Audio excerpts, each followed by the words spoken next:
Shalom, chers frères et sœurs, nous voici au 3e jour de notre cheminement au cœur du désert. Nous avons dit que ce cheminement avait pour thème le combat spirituel. Le premier jour, en thème d'exercice, nous avons médité 3 tests.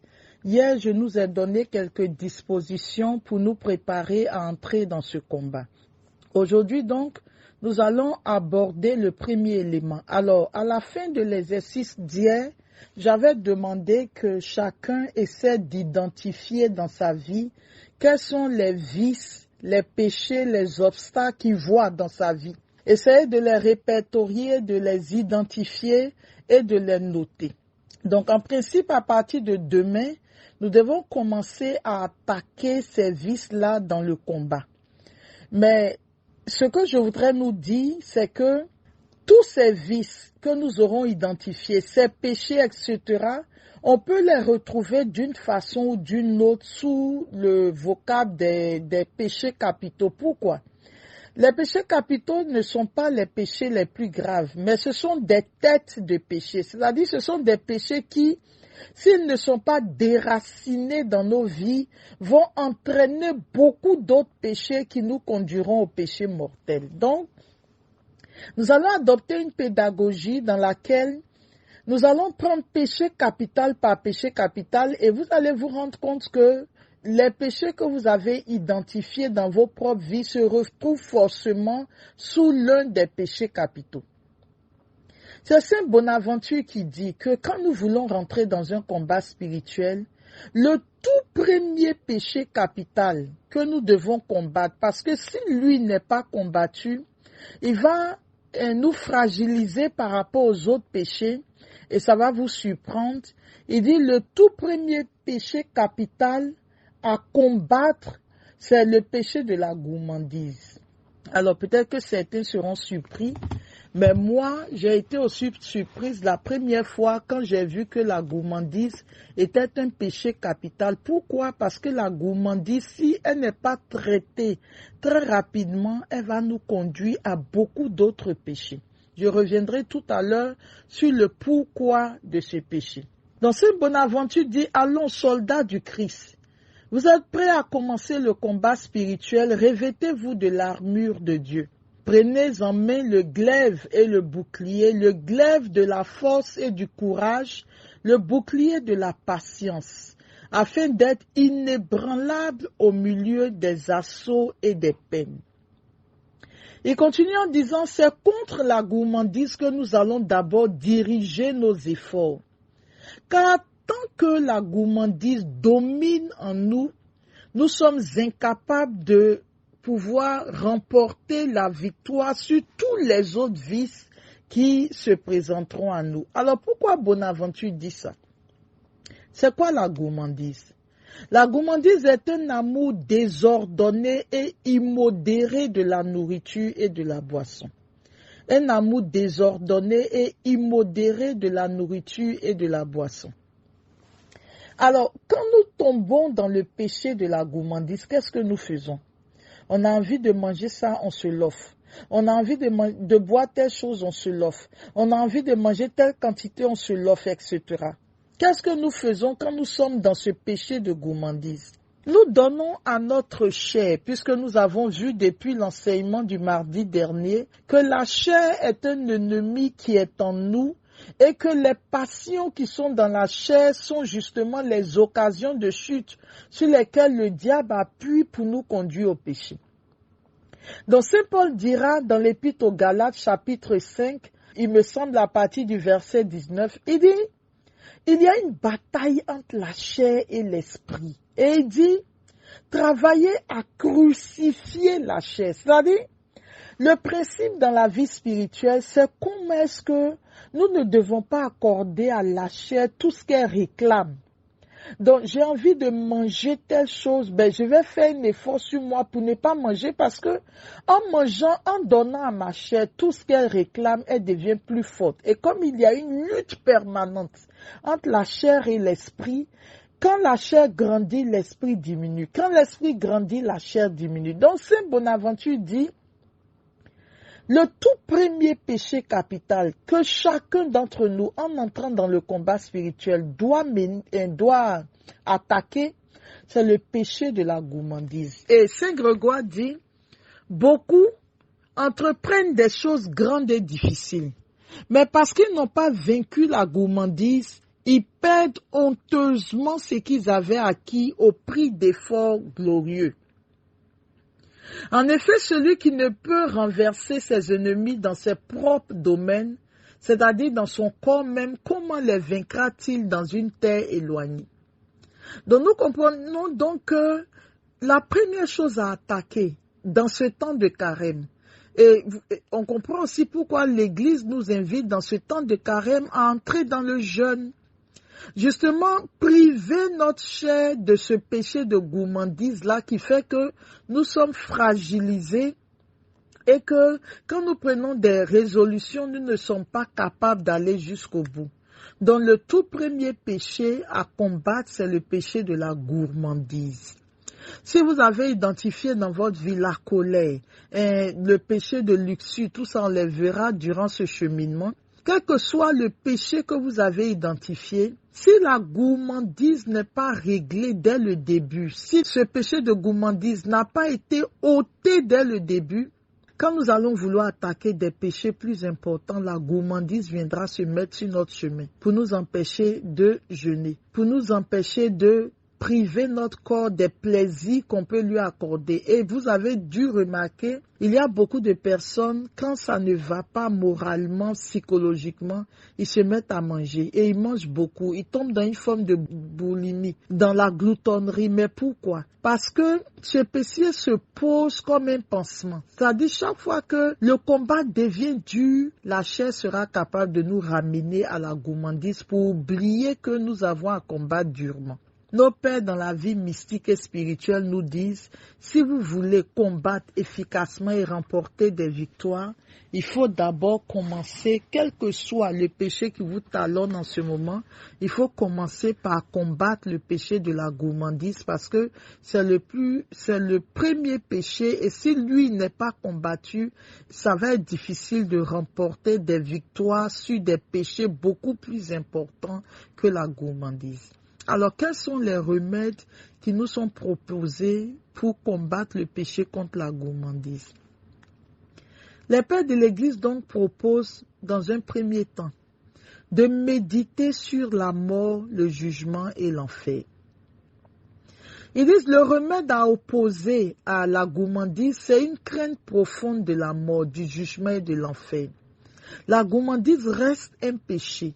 Et donc, contre ce péché, si nous sommes faibles, si nous n'arrivons pas à trouver suffisamment de ressources, ils disent de prendre le temps parfois de méditer sur notre propre vie, de penser à des gens qui hier étaient avec nous et qui aujourd'hui ne sont plus, et de nous dire qu'un jour ou l'autre, nous aussi nous ferons partie de ceux qui ne seront plus sur la terre.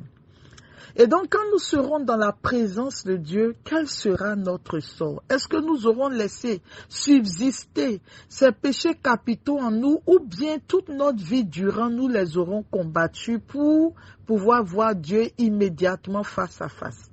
Or, si nous n'avons pas été capables de combattre la gourmandise sur la terre, mais ce péché, c'est vraiment le plus faible des péchés capitaux, la gourmandise. Mais ce péché-là va entraîner beaucoup d'autres péchés qui seront plus forts. Et effectivement, les autres péchés capitaux sont beaucoup plus forts que la gourmandise, puisque s'agissant de la gourmandise, on nous demande juste de trouver le juste milieu dans la nourriture. Donc, si nous n'avons pas été capables à ce niveau-là de combattre efficacement, il sera difficile après de combattre les autres péchés. Donc, ils disent, le premier remède, une méditation profonde sur la mort pour avoir une sainte crainte sur la mort, sur le jugement et sur l'enfer. Le désir toujours persévérant du royaume céleste, du désir de trouver Dieu, de vivre dans la présence de Dieu. De demander à Dieu avec beaucoup de supplication la grâce de nous aider à dominer ce péché-là, dans la prière, dans la supplication, dans les larmes. Seigneur, voici le tout premier péché capital qui se dresse sur mon chemin. Aide-moi. Aide-moi à le dominer.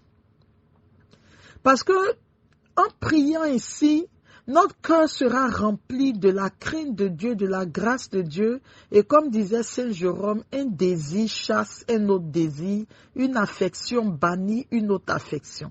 Donc si nous avons ce désir de Dieu, alors le désir de repas, de nourriture à ne plus en finir, pour combler, pour éteindre notre conscience, pour éteindre cette persévérance dans la marche chrétienne. La nourriture vient comme pour nous alourdir. La gloutonnerie vient pour rendre notre esprit, je ne sais pas si ça se dit comme ça, embrumer notre esprit. Je ne sais pas si c'est un mot que j'invente ou qui existe. Alors donc la nourriture et la boisson sont des moyens que l'ennemi peut utiliser pour nous endormir dans la marche à la suite du Christ. Et c'est pour ça d'ailleurs que toutes les grandes victoires sur le plan spirituel en général, on les obtient après des temps de jeûne. Après des temps de jeûne. Il n'est pas dit que toute notre vie durant nous devons jeûner, mais nous devons être sobres dans la nourriture, d'accord? Et donc ça me permet d'aboutir au deuxième remède. Le premier remède, nous avons dit, il s'agit de méditer profondément sur la mort, sur le jugement, sur l'enfer, de demander cette grâce à Dieu dans la prière, dans les supplications, de nous délivrer du péché de la gourmandise. Le deuxième remède que Saint Bonaventure nous propose, c'est la sobriété. Cette sobriété défend les remparts où nous tenons renfermés tout ce qu'il y a en nous, comme concupiscence, comme jouissance, telle que la gourmandise. C'est la sobriété qui nous permet de marcher de façon, on va dire, sobre. C'est une vertu. La sobriété est une vertu qui ne nous permet pas de prendre la nourriture avec beaucoup de jouissance, de la quantité qu'il faut, mais qui va nous donner une juste modération au niveau des aliments corporels.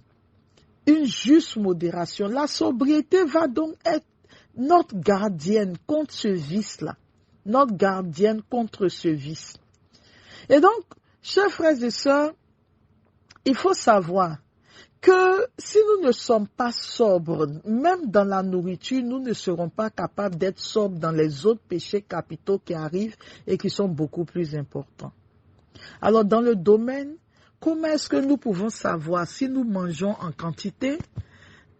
La règle que les saints nous préconisent, c'est de ne jamais être trop rassasié.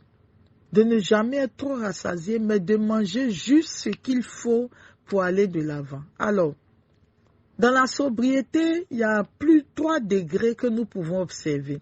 Le premier degré, qui reste un remède en lien avec la sobriété, c'est de souffrir avec patience et sans nous plaindre. Lorsque nous ne pouvons pas avoir à manger ou à boire selon notre désir. Souffrir avec patience et sans nous plaindre. Lorsque nous ne pouvons pas avoir à manger ou à boire selon notre désir. On va à une fête, on aimerait manger ça, on aimerait boire ça, mais on ne les a pas. Comment est-ce qu'on accueille cela, cette souffrance, cette privation, ce fait que on ne pourra pas avoir ce qu'on voulait manger? Comment est-ce que nous pouvons accueillir cela, mais avec cette sobriété intérieure?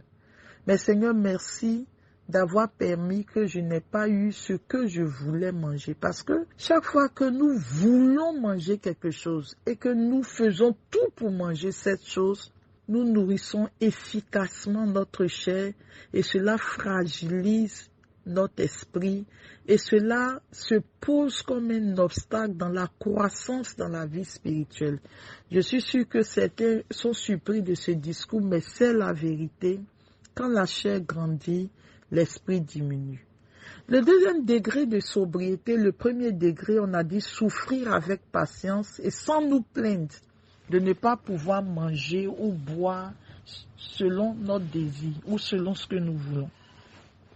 Le deuxième degré, c'est que par amour pour le Seigneur, dans un esprit de sobriété et de pauvreté, Quand nous avons même la possibilité financièrement de pouvoir nous procurer quelque chose à manger ou à boire, que nous acceptions de renoncer à cela.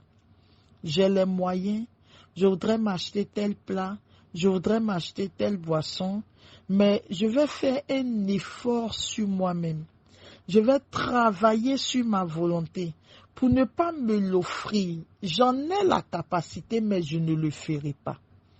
Je vais opposer une résistance à ce désir en moi pour permettre à mon esprit, et c'est la raison pour laquelle Jésus dit, celui qui veut être mon disciple, qui prenne sa croix et qui me suive.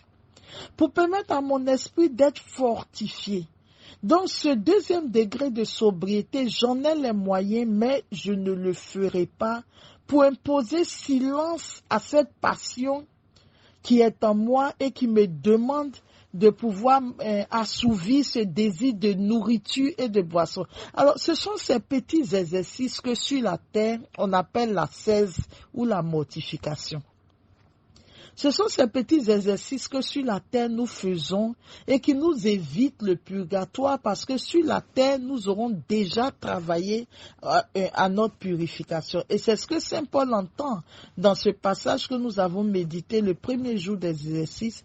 Quand Saint Paul dit « je traite durement mon corps et que je le tiens en esclavage », c'est de ça exactement qu'il s'agit. Comment est-ce que je vais priver ma chair de tout ce qu'elle réclame pour grandir et qu'elle est diminuée. Et Saint Paul dira, crucifiez en vous la chair. Le troisième degré de sobriété, c'est de se priver de bon cœur de tout ce que nous possédons. De tout ce que nous possédons qui est propre à flatter notre ego. Pouvoir se priver de ça. De tout ce que nous possédons ou de tout ce que nous pouvons posséder. Bon, dans le deuxième degré, nous avons vu tout ce que nous pouvons posséder ou acquérir. Mais le troisième degré, nous possédons des choses, mais nous pouvons dire, je vais me priver de ça. C'est un superflu dans ma vie. Et même si ce n'est pas un superflu, ça me coûte de le faire, mais je vais offrir cela à quelqu'un d'autre. Me priver de cela. En me privant de cela, ma chair prend un coup parce que c'est quelque chose que j'aime, pour laquelle j'ai une passion, quelque chose que vraiment que j'affectionne. Mais je vais justement travailler sur cette affection en prenant cette chose et en la donnant à quelqu'un d'autre. Et il faut que ce soit quelque chose qui me coûte. Et dès l'instant où cette chose me coûte, ma chair prend un coup et voilà, je grandis spirituellement. Donc voilà, chers frères et sœurs, ce que je voulais nous dire pour l'exercice de demain, comment est-ce que dans ce temps de carême, je vais aller en combat contre la gourmandise dans ma vie. Contre la gourmandise dans ma vie. Donc nous avons vu deux grands remèdes. Le premier remède, c'est la méditation de la mort, du jugement et de l'enfer et demander la grâce à Dieu de nous aider à nous en sortir. Le deuxième remède, c'est la sobriété dans nos vies. Alors dès demain, nous pouvons choisir de manger sobrement. Il y en a qui ont pris des temps de jeûne.